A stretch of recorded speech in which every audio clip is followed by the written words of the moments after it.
Here's June 20th, 2011. 2011 was a pretty tricky year for the plains. There weren't a whole lot of good days. There were big outbreaks down here. Joplin was that year, but the plains weren't too active. Here's 500 millibar, roughly 18,000 feet, 7 p.m. that day.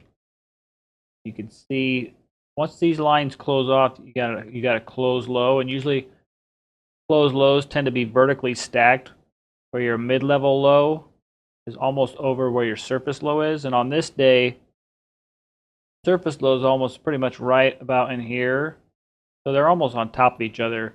And what tends to happen is you tend to get more linear shear as you go up because everything's flowing the same direction. Like your surface winds down here are kind of south, southeast, or they're almost the same as the mid-level winds. So it gets harder to get good days out of closed or stacked systems. This was pretty much a tornado outbreak day. However, I'll show you more here in a second. But you'll have the surface low over here, and a dry line will arc out and down, and a warm front will arc east. The cold front will be back there somewhere. But with these mid-levels flowing from the south, you don't want them to flow along your boundary. You want to flow across. So down here, if that boundary's going south, they're not really flowing across to blow storms off the boundary.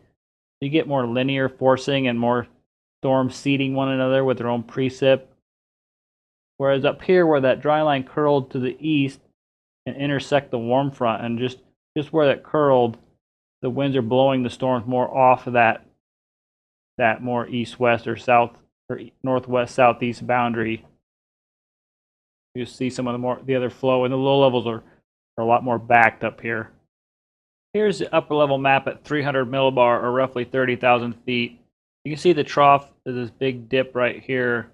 You can see how it's oriented from the northwest to the southeast. It's a negative tilted this way. And what sometimes happens with those is you'll get your flow aloft too backed to the south. Backed is when your winds turn towards the counterclockwise or towards the east. Veered is when they turn clockwise towards the west. So you kind of want your winds a little more veered aloft, but you want your winds backed at the ground. You want southeast winds at the ground, southwest aloft, just generally speaking. You want that turn to go from backed surface to veered aloft. Whereas if your aloft gets too backed and it's turned too much to the south or southeast, it doesn't help your shear usually. But anyway, you can see the upper low is almost centered right over where the mid-level and surface low are. It's all vertically stacked. Here's 700 millibar, roughly 10,000 feet above sea level. A good indicator of your cap strength. You got your big pocket of cold air aloft out here, the low coming east. This is in the morning. This is at 7 a.m. You see 16 Celsius at 700 millibar is a strong cap, a very strong cap. But this will get dramatically cooled and pushed to the east. You get that cooling aloft comes in and cools it all down. You can watch, you have, this must be a 14 Celsius line. Yeah, 14 Celsius is right here going into Nebraska. 16 bubble right there. Now watch by 7 p.m. as the day went on. There's 13, 12, 8. There are only 8 up here. You got this big cold pocket coming east, and all that hot air shoved east and broken down.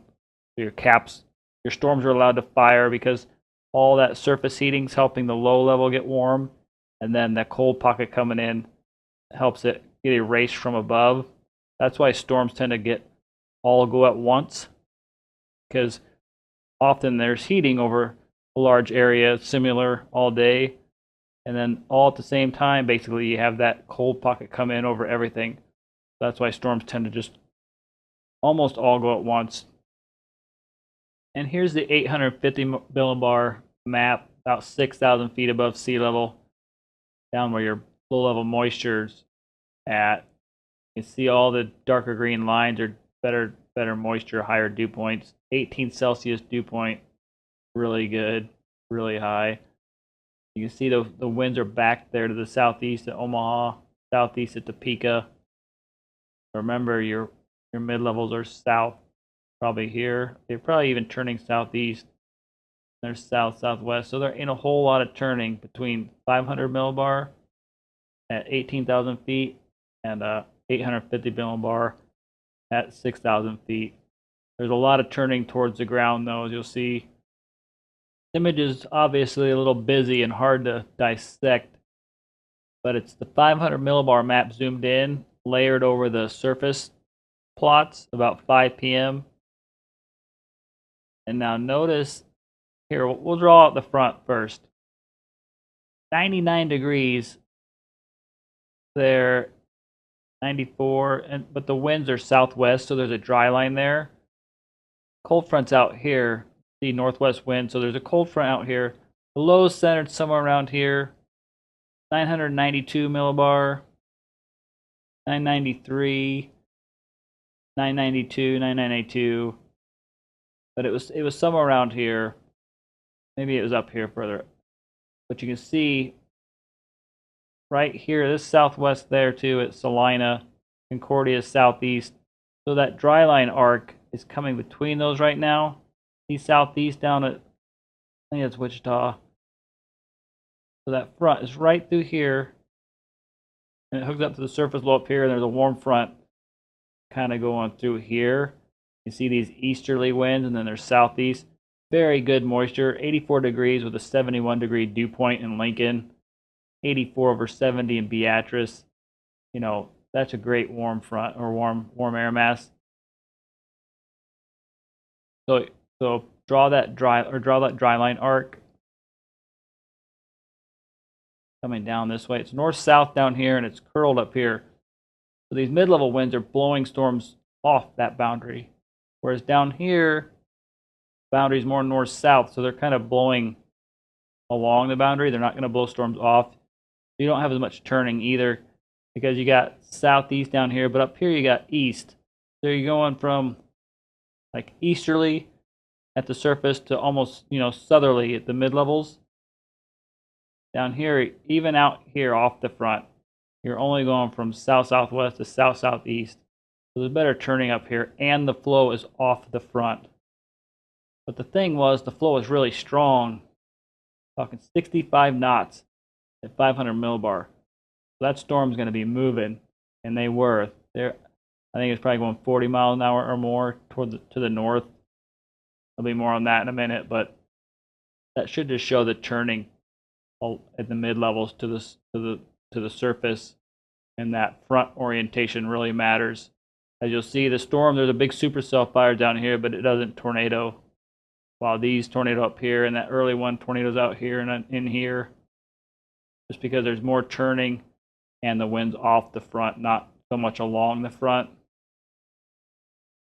Here's the upper level cold pocket, upper level low coming out. There's that Kansas storm. There's my storm. Now watch. You can already see the dry line taking shape. There's a tornadic supercell in the morning. I was probably only leaving right about now. I mean, it was before noon. I'm not sure what time that was, but it was really, really early. Right underneath the cold pocket and along kind of an inverted trough from the surface low, like right at the surface low almost, tracking north. And then some others refired, produced more tornadoes. Here, I'll step along here, but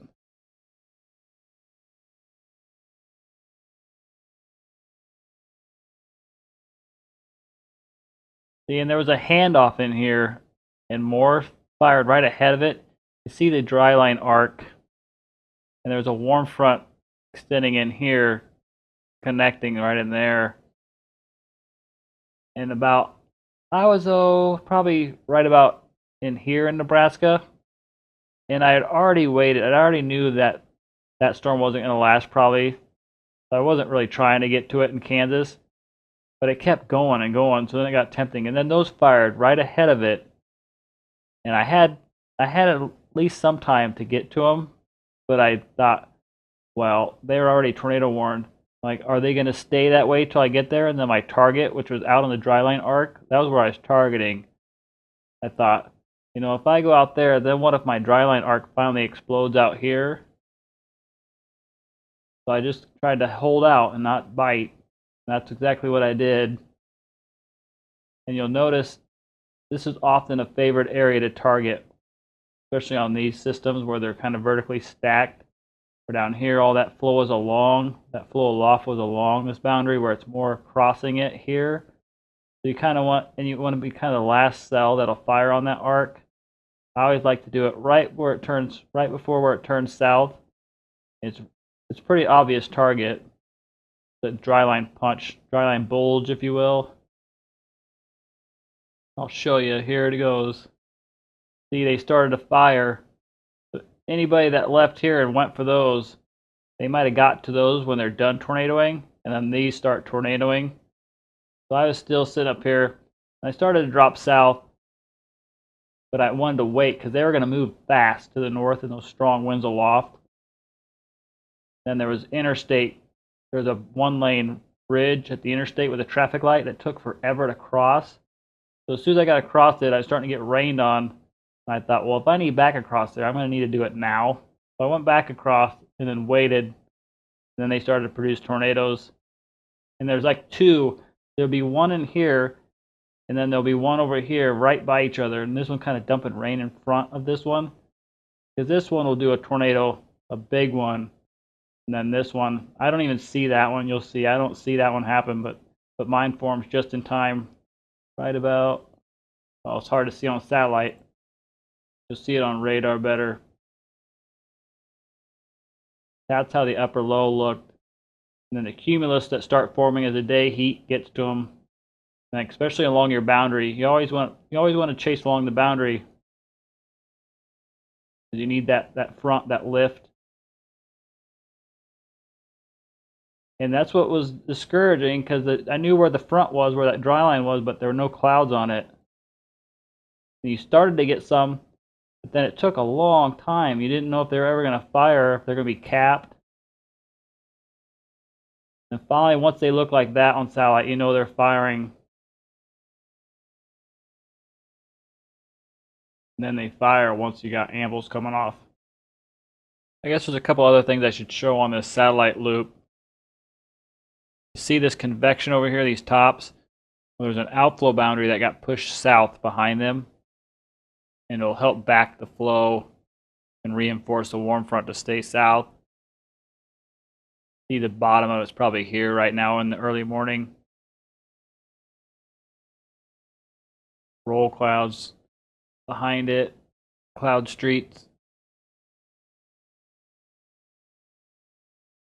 You see how that deeper moisture, it just turns right up into there.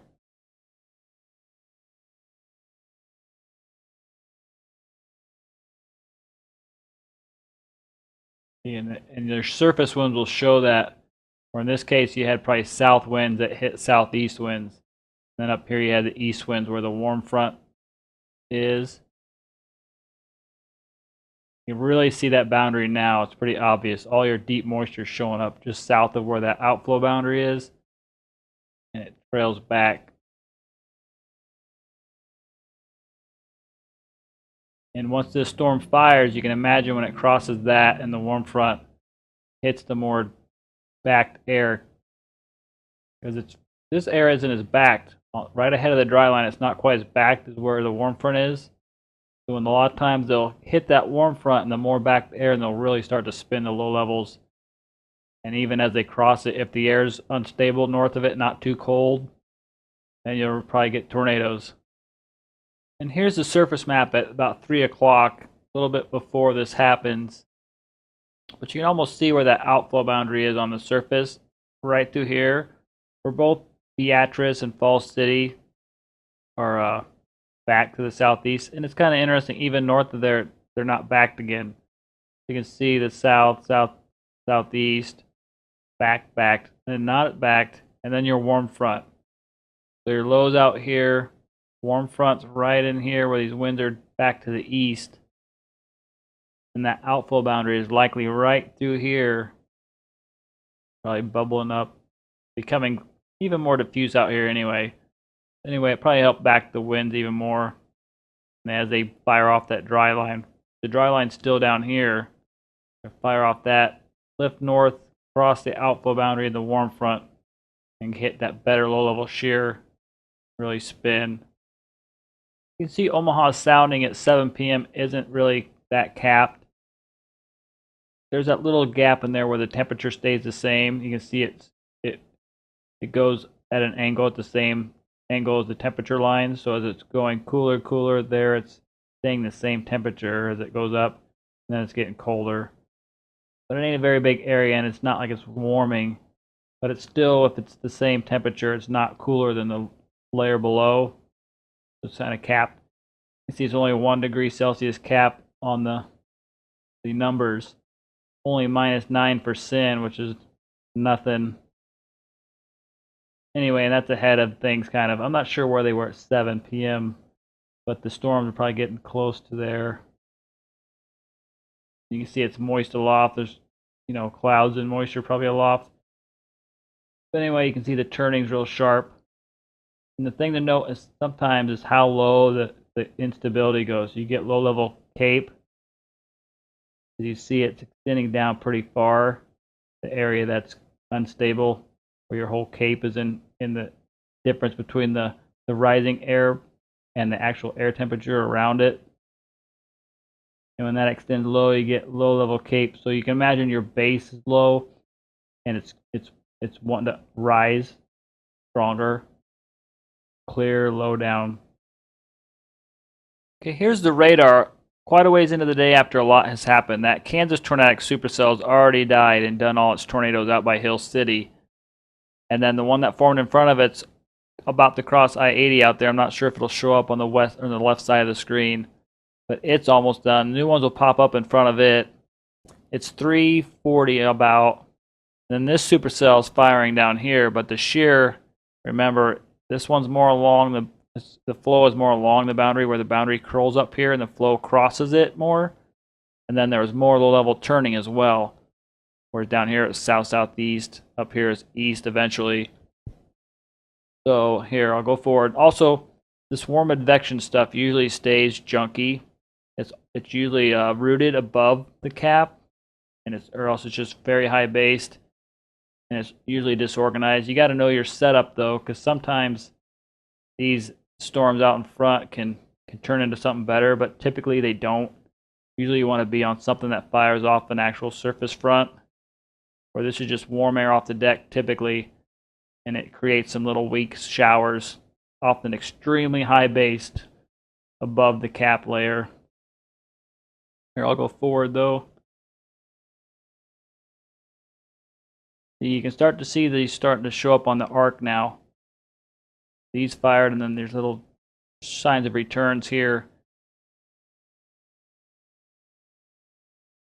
Now mine are firing. This one briefly had a little hook with it, so it would have looked like the obvious target, but knowing how the shear was along the boundary here, and the turning wasn't as good, it didn't seem like it'd be as good a choice. My target was right about here, where that dry line arc is still not turning north-south, so that wind will try and blow the storms off it, and where it'll hit that low-level shear. And while I'm still sitting here, these were doing tornadoes, and it was somewhat tempting to drive out there, because we'd already waited for the Hill City one. Didn't think we'd get to it before it would, change and not do tornadoes. So that was a good call, because I would have never made it. And then these popped up right in front of it, so I was like, all right, now do I go for those? But they were so clustered, I'm like, I don't know. So I waited even longer and just held out for this target. And it was really hard because it never was looking like it was going to on satellite. There were hardly any clouds along the boundary there. Sometimes a dry punch can be so severe, it'll just shut down that part of the dry line, where it's just super dry air, and it's so bad it mixes down and eats out your moisture from above.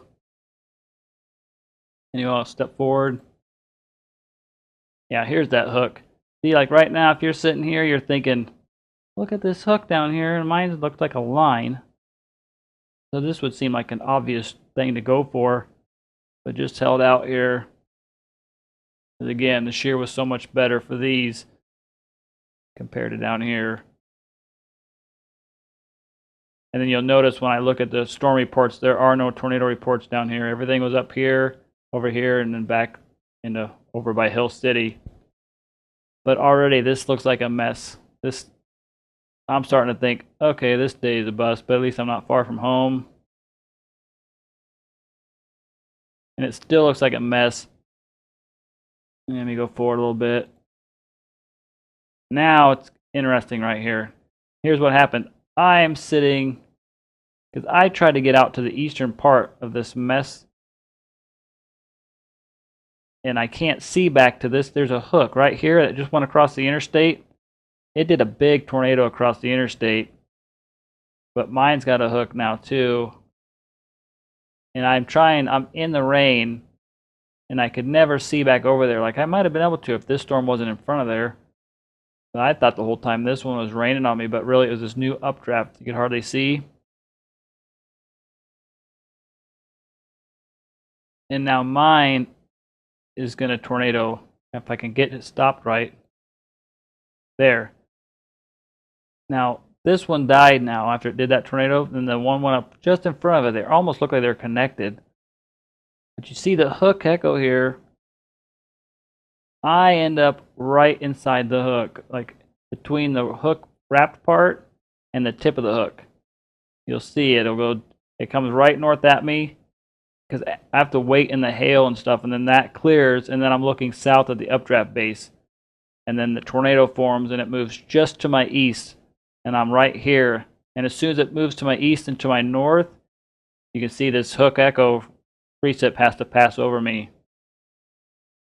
That was a pretty cool day. But the storm, it was moving so fast after this point, it was hard to get back in front of because it does a huge, significant tornado after this one. This one was nice, and then it got into a big white cone. But then it cycled again and does a big, bad tornado up here. Like there. See that thing? But it was too hard to keep up with it. It was moving too fast, and the roads went to wet gravel. But it just did that one, then it kind of dies as it lifts over into the cooler air.